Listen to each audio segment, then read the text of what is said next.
Bonjour, ici on va voir comment déterminer un intervalle à partir d'une inégalité.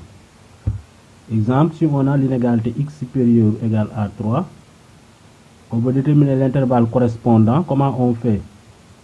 Voici l'axe gradué, on place le 3 et on cherche quel est le côté ou bien quelles sont les valeurs de x qui sont supérieures ou égales à 3.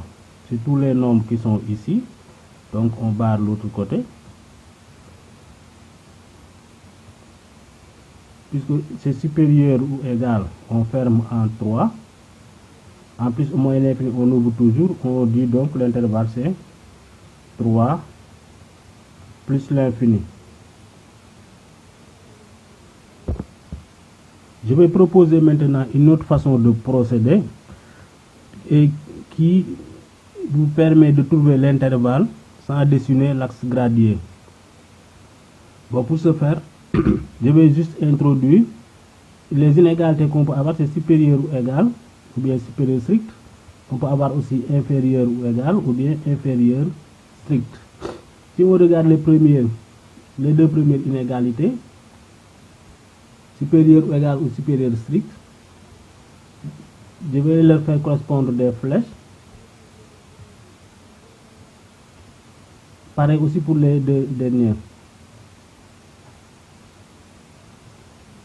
Voilà, les flèches c'est quoi? C'est tout simplement pour montrer ce qu'on va dire. C'est-à-dire ici, les inégalités supérieures ou égales ou supérieures strictes, on les considère comme allant de la gauche vers la droite, et supérieur strict, non, inférieur strict ou inférieur ou égal, c'est de la droite vers la gauche. Si on reprend notre exemple, qu'est-ce qu'on aura? On avait dit x supérieur ou égal à 3. Vous savez toujours que moins l'infini, si je mets l'axe gradué, ce sera ici. Ici, c'est plus l'infini. C'est donc tout simplement ça qu'on ajoute. On ajoute moins l'infini et plus l'infini.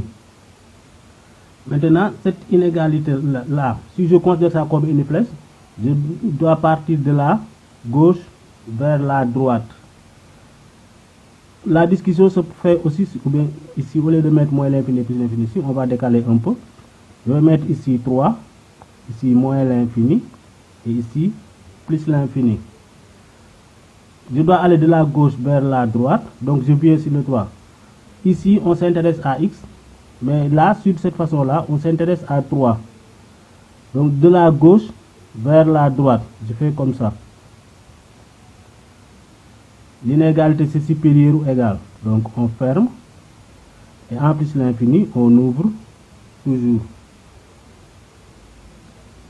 Un autre exemple, par exemple, si on avait x inférieur strictement à moins 4, je mets moins 4, moins l'infini, plus l'infini. Voilà, inférieur strict, c'est-à-dire on part de la droite vers la gauche. Donc je fais comme ça.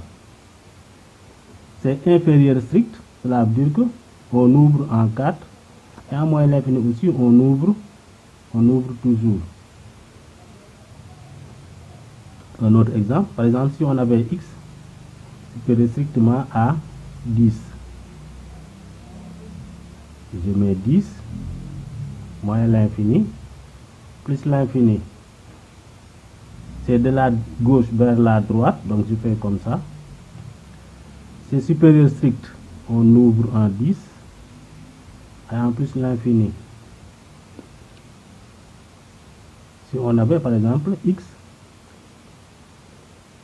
mettons par exemple supérieur ou égal à 2. Là, 2 moins l'infini plus l'infini. On va aller de la gauche vers la droite, donc je fais comme ça. Supérieur ou égal, donc on ferme ici, et en plus l'infini on ouvre. Voilà une autre façon de trouver l'intervalle correspondant à une inégalité. Mais pour pouvoir faire ça, il faut, vous savez d'abord que vous devez aller jusqu'à avoir la forme x, une inégalité et un nombre.